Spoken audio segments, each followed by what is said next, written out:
நான் சொன்ன மாதிரியே புது கிச்சன் ரெனோவேட் பண்ணியாச்சு. இதில் வந்து அருமையாக விநாயகர் சதுர்த்திக்கு பிரசாதங்கள் முதல்ல இந்த புது கிச்சனில் செஞ்சு காமிக்கிறதுல எனக்கு ரொம்ப ரொம்ப சந்தோஷம். முதல்ல இனிப்போடு ஆரம்பிக்கலாம். பாயாசம் பண்ணலாம். பாசிப்பருப்பை நல்லா ஒரு கை அளவுக்கு பாசிப்பருப்பை நல்லா வறுத்துட்டு செவக்க வறுத்துட்டு அதை வேக வச்சு வச்சுருக்கேன். மலர வேக வச்சு வச்சுருக்கேன். இதுக்கு திக்னஸ் கொடுக்கறதுக்காக கொஞ்சம் சத்து மாவு 2 டீஸ்பூன் அளவுக்கு எடுத்து வச்சுருக்கேன். இதை கரைச்சி நம்ம பாயசத்தில் வைக்கும்போது பாயசத்துக்கு நல்ல ருசியாகவும் இருக்கும், பாயசத்துக்கு திக்னஸும் கொடுக்கும், ஹெல்த்தும் ஆச்சு. நான் வந்து இன்னைக்கு நம்ம கௌரி ஷாப்போட வறுத்த சத்து மாவு யூஸ் பண்ணியிருக்கேன். இதனோட ஆன்லைன் ஷாப்பிங் லிங்க் வந்து இந்த வீடியோட டிஸ்கிரிப்ஷன் பாக்ஸில் இருக்குது. அதே மாதிரி நம்ம கௌரி ஷாப்போட டஸ்ட் ஃப்ரீ நாட்டு சக்கரை, கரும்பு சக்கரை தான் நான் யூஸ் பண்ண போகிறேன் இந்த பாயாசத்துக்கு. இப்போ இதை கரைச்சிக்கலாம். இந்த சத்து மாவை இந்த வெந்த பாசிப்பருப்பை அடுப்பில் வச்சுட்டு இந்த சத்து மாவை கரைச்சதை இதில் சேர்த்துடலாம். இதை நல்லா ஒரு 2 நிமிஷம் கொதிக்க விட்டுடலாம். இந்த சத்து மாவு நல்லா வெந்து வரட்டும். இந்த பாயாசத்துக்கு தேங்காய் பால் எடுத்து வச்சுருக்கேன். ஒரு 4-5 டேபிள் ஸ்பூன் தேங்காயை நல்லா 2 வாட்டி அரைச்சி பால் எடுத்து வச்சுருக்கேன். ஒரு 8 டீஸ்பூன் நம்ம கௌரி ஷாப்பு கரும்பு சக்கரை எடுத்து வச்சுருக்கேன். 8லேருந்து 10 டீஸ்பூன் உங்கள் இனிப்புக்கு தகுந்த மாதிரி போட்டுக்கலாம். ஏலக்காய் பொடி, சுக்கு பொடி, வறுத்த முந்திரி பருப்பு, வறுத்த திராட்சை வச்சுருக்கேன். இங்கே பாருங்க, பாசி பருப்பு ஆல்ரெடி வெந்துருச்சு. சத்து மாவும் நல்லா கொதிச்சிட்ருக்கு 2 நிமிஷமாக. ஸோ எல்லாமே நல்லா வெந்து வந்துடும். இப்போ வந்து நம்ம இனிப்பு சேர்த்துக்கலாம். 1/2 லிட்டரு பாயாசம் வைக்கிறீங்கன்னா அதுக்கு ஒரு 8லேருந்து 10 ஸ்பூன் சர்க்கரை, அது வெள்ளை சர்க்கரையாக இருந்தாலும் நாட்டு சர்க்கரையாக இருந்தாலும் அந்த அளவு கரெக்டாக இருக்கும் 1/2 லிட்டரு பாயாசத்துக்கு.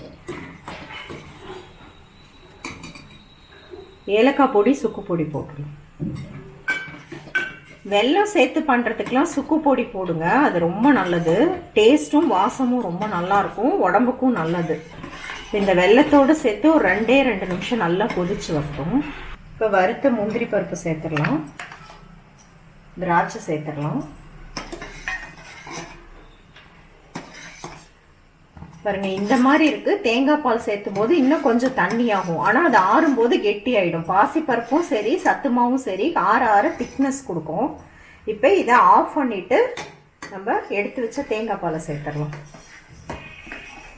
நீங்க தேங்காய் பாலுக்கு பதிலாக காய்ச்சி ஆற வச்ச பால் கூட சேர்த்துக்கலாம், அதுவும் நல்லா இருக்கும் டேஸ்ட்டு. பாருங்க, உங்க திக்னஸுக்கு தகுந்த மாதிரி சேர்த்துக்கோங்க. கொஞ்சம் பால் நிறுத்தியிருக்கேன், கொஞ்சம் ஆறினோடனே மறுபடியும் திக்காச்சுன்னா தேவைப்பட்டா இந்த பாலும் நம்ம சேர்த்துக்கலாம். நம்ம கௌரி ஷாப்போட நாட்டு சக்கரை வந்து தேங்காய் பாலோட இல்லை பாலோட டீயோட கொதிக்க வைக்கும் போது பால் திரிச்சு போகாமல் இருக்கும். இப்போ சூப்பராக 5 நிமிஷத்தில் பாயாசம் ரெடி ஆயிடுச்சு பாருங்க. அடுத்தது இனிப்பு கொழுக்கட்டை பார்க்கலாம்.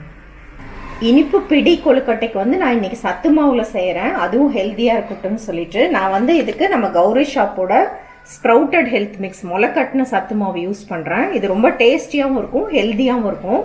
1 கப் சத்து மாவு, 1 கப் செவப்பாவில், அதே கப்பில் 1 கப் குவிச்சு நாட்டு சக்கரை எடுத்திருக்கேன். இதுவும் நம்ம கௌரி ஷாப்பில் அவைலபிளாக இருக்குது. லிங்க் வந்து டிஸ்கிரிப்ஷன் பாக்ஸில் கொடுத்துருக்கேன். இந்த சத்து மாவை வந்து நான் நல்லா வறுத்து வச்சிருக்கேன், வாசம் வர அளவுக்கு. அவளையும் நல்லா வந்து வெறும் கடாயில் போட்டு மொறுன்னு வறுத்து வச்சிருக்கேன். இந்த அவலை மிக்சியில் போட்டு பொடி பண்ணிக்கலாம். இந்த நாட்டு சக்கரை இருக்கு இல்லையா, இதுக்கு பதிலாக நீங்கள் வெல்லம் கூட சேர்த்துக்கலாம். இதில் சும்மா கொஞ்சமாக ஒரு 1/4 கப் போல் தண்ணி சேர்த்துட்டு இதை நல்லா கொதிக்க வச்சிடலாம், கரைஞ்சி வரட்டும். இப்போ ஒரு பவுலில் இந்த வறுத்த சத்து மாவு சேர்த்துக்கலாம். இதனோட மெஷர்மெண்ட் எல்லாம் டிஸ்கிரிப்ஷன் பாக்ஸில் கொடுத்துருக்கேன். இந்த வறுத்த சிகப்பாவில் இந்த மாதிரி ரவையாக பொடிச்சிருக்கேன், நைஸாக பொடிக்காமல் ரவையாக பொடிச்சிருக்கேன். இதில் ஏலக்காய் பொடி, சுக்கு பொடி சேர்த்துக்கலாம். இப்போ இது நல்லா கரைஞ்சிருச்சு, பாகெல்லாம் வர தேவையில்லை, நல்லா கொதிக்கிற நிலமையில இருக்கணும். அந்த சூட்டுக்கு அந்த மாவு வெந்து வரணும். இது கொஞ்சம் கொஞ்சமாக இதில் சேர்த்து பெசரிக்கலாம். இது அந்த பதத்துக்கு வரணும், பிடிக்கிற பதத்துக்கு வரணும். இப்போ எல்லாத்தையும் மொத்தமாக ஊற்றிடாதீங்க.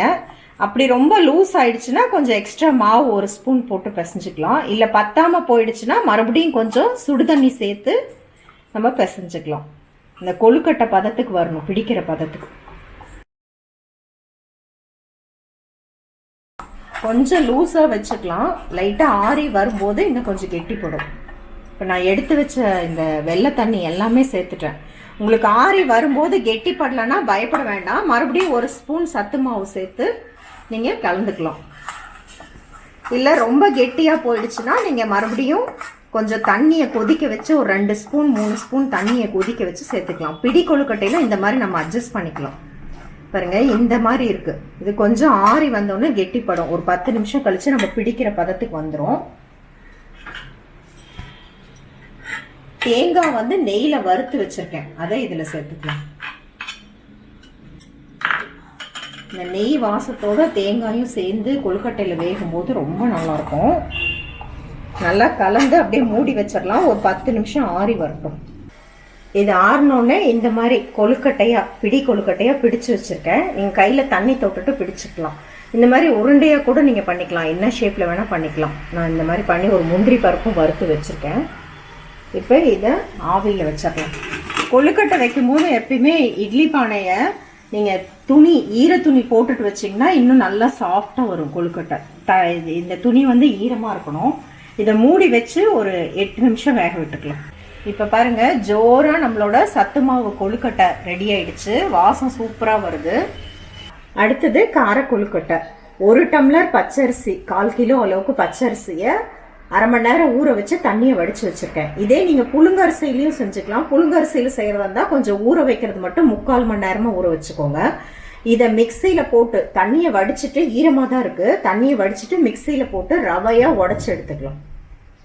இந்த அரிசியை பாருங்கள், இந்த மாதிரி ரவையாக உடச்சி வச்சுருக்கேன். இதுக்கு தாளிக்கிறதுக்கு கடுகு, பெருங்காயம், அப்புறம் வந்து கடலைப்பருப்பு, உளுத்தம் பருப்பு நல்லா ஒரு 2 டேபிள் ஸ்பூன் எடுத்து அதையும் ஒரு அரை மணி நேரம் ஊற வச்சு தண்ணியை வடித்து வச்சுருக்கேன். அப்போ வாய்க்கு வந்து அது கடிப்படும் போது மெத்துன்னு இருக்கும். பல்லாக கட் பண்ண தேங்காய், பொடியாக கட் பண்ண பச்சை மிளகா, கருவேப்பிலை. இப்போ இதை தாளிச்சிடலாம். நான் வந்து இன்னைக்கு நல்லெண்ணெய் சேர்த்துருக்கேன். இதுக்கு கடுகு போட்டுக்கலாம்.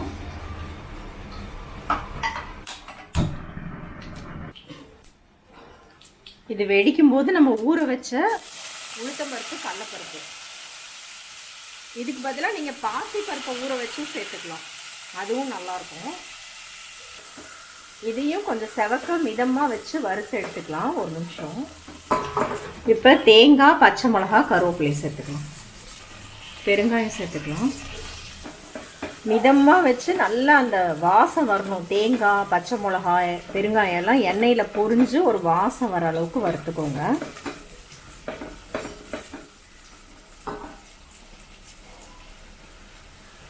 நம்ம 1 டம்ளர் அரிசி எடுத்தோம், அதுக்கு 2 டம்ளர் தண்ணி அளவு எடுத்து சேர்த்துக்கலாம்.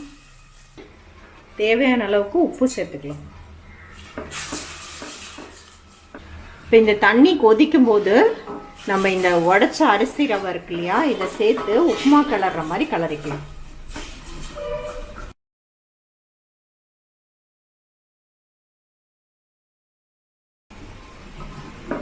பாருங்க, இது ஒரு 2-3 நிமிஷம் நல்லா வெந்து வரட்டும். கொதிச்சு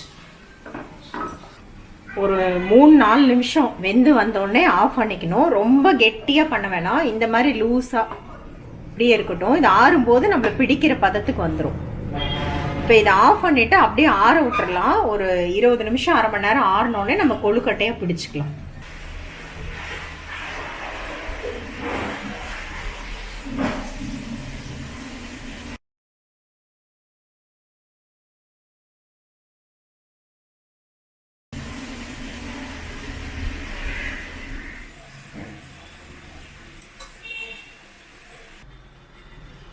இது ஆறினோடனே உருண்டையாக பிடிச்சிட்டேன். இதை வந்து இட்லி பானையில் வச்சு ஒரு 10 நிமிஷம் வேக வச்சு எடுத்துக்கலாம்.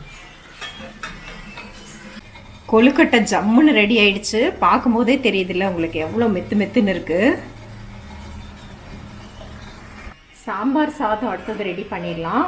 அரை உலக்கு துவரம்பருப்பை மஞ்சத்தூள் போட்டு 2 சத்தத்துக்கு வேக வச்சு வச்சுருக்கேன். இதுக்கு வந்து 1.25 கப் அரிசி எடுத்திருக்கேன். இதையும் வந்து 1 மணி நேரம் ஊற வச்சு வச்சுருக்கேன், தண்ணியை வடித்து வச்சுருக்கேன். இப்போ நம்ம அந்த அரிசிக்கு 2 மடங்கு தண்ணி, ஆல்ரெடி கொஞ்சம் தண்ணி இருக்குது பருப்பில். ஸோ நான் 1.25 கப் அரிசிக்கு ஒரு 2 டம்ளர் தண்ணி சேர்க்குறேன். இதில் இந்த அரிசியை சேர்த்துடலாம். பச்சை அரிசியாக இருந்தால் அரை மணி நேரம் ஊற வச்சுக்கோங்க. புழுங்கரிசியாக இருந்தால் 3/4 மணி நேரத்துலேருந்து 1 மணி நேரம் ஊற வச்சுக்கோங்க. இது அப்படியே கொதிச்சுட்டே இருக்கட்டும். நம்ம சாம்பார் சாதத்துக்கு தாளிச்சிடலாம். இதுக்கு என்ன வச்சுருக்கேன்னா, சின்ன வெங்காயம் ஒரு கை அளவுக்கு, கருவேப்பிலை, ஒரு தக்காளி, ஒரு கை அவரைக்காய், ஒரு சின்ன கேரட், ஒரு முருங்கைக்காய், 2 கத்திரிக்காய் வச்சுருக்கேன். ஒரு சின்ன எலுமிச்சை அளவுக்கு புளியை ஊற போட்டு வச்சுருக்கேன்.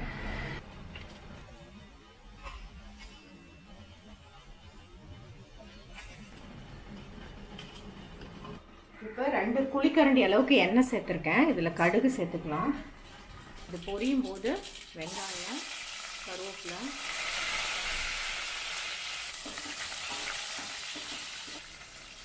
இந்த காய்கறி, தக்காளியை சேர்த்துக்கலாம்.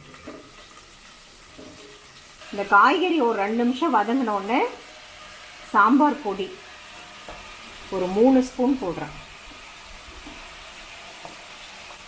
இது நம்ம கௌரி ஷாப்போட ஆல் இன் ஒன் பொடி. நம்ம கௌரி ஷாப்பில் ஆல் இன் ஒன் பொடி வந்து சாம்பார், குழம்பு, பொரியல் எல்லாத்துக்குமே யூஸ் பண்ணலாம்.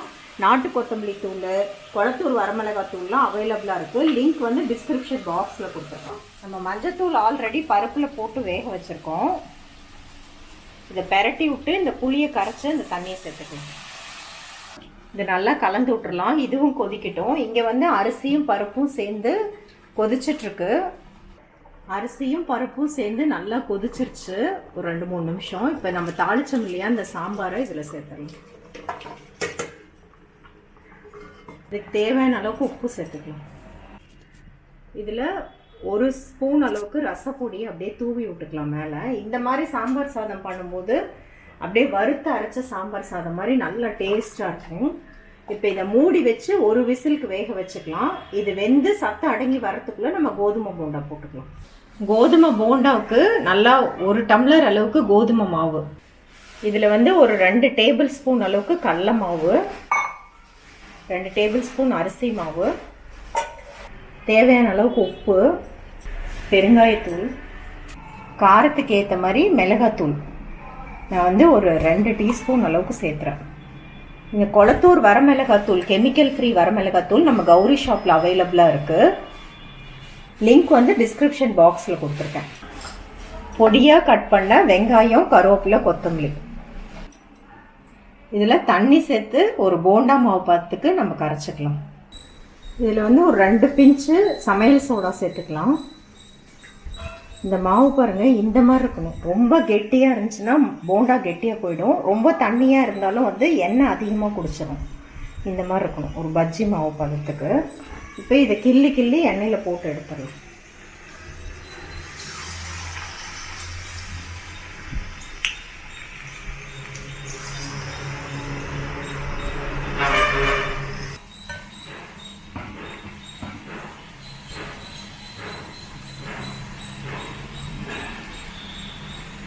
இது கோதுமை மாவில் செய்கிறதுனால கொஞ்சம் ஹெவியாக இல்லாமல் மைல்டாக இருக்கும்.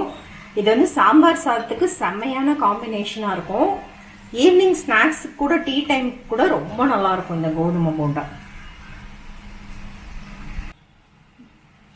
நல்லா இந்த மாதிரி கிறிஸ்பியாக செவந்து வந்தோடனே எண்ணெயிலேருந்து எடுத்துக்கலாம். சூப்பரான கோதுமை போண்டா ரெடி ஆயிடுச்சு. இதே மாதிரி மற்றதையும் பேட்சஸாக போட்டு எடுத்துக்கலாம். சாம்பார் சாதம் ஓப்பன் பண்ணி நல்லா கலந்துட்டேன் பாருங்கள். இந்த அளவுக்கு தண்ணியாக இருந்தால் தான் கரெக்டாக இருக்கும் சாப்பிடும்போது.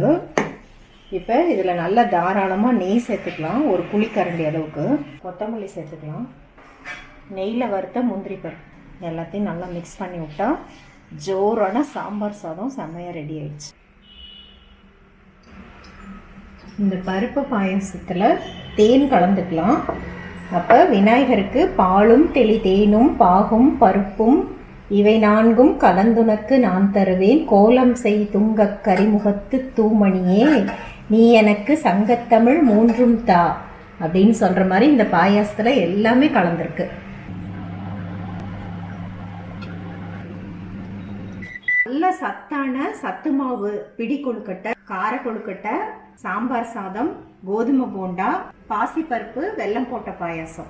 இப்போதான் 2 நாள் ஆச்சு புது கிச்சன் வந்து, அதனால இன்னும் சரியா செட் ஆகல. நான் நிறைய கொழுக்கட்டை செஞ்சு காமிக்கலாம்னு நினைச்சேன். ஆனா வந்து இப்போ கொஞ்சம் சிம்பிளா எல்லாமே பிடி கொழுக்கட்டையா நான் பண்ணி காமிச்சிட்டேன். ஏற்கனவே பூர்ண கொழுக்கட்டை எல்லாமே வீடியோ போட்டிருக்கேன். அந்த லிங்க் வந்து நான் டிஸ்கிரிப்ஷன் பாக்ஸ்ல கொடுக்குறேன். அதை பார்த்து நீங்க செய்யலாம். இந்த விநாயகர் சதுர்த்திக்கு இந்த பிரசாதங்கள்லாம் செஞ்சு பாருங்க. எப்படி இருக்குன்னு உங்க ஃபீட்பேக்ஸ் கமெண்ட் ஷேர் பண்ணிக்கோங்க. இனிமேல் புது கிச்சனில் நிறைய புது வீடியோஸ், அப்புறம் நிறைய புது குக்கிங் கிளாஸ், அது எல்லாத்துலேயும் உங்களை சந்திக்க நான் ஆர்வமாக இருக்கேன். எல்லாருக்கும் கௌரி சமையலறை சார்பாக இனிய விநாயகர் சதுர்த்தி வாழ்த்துக்கள்.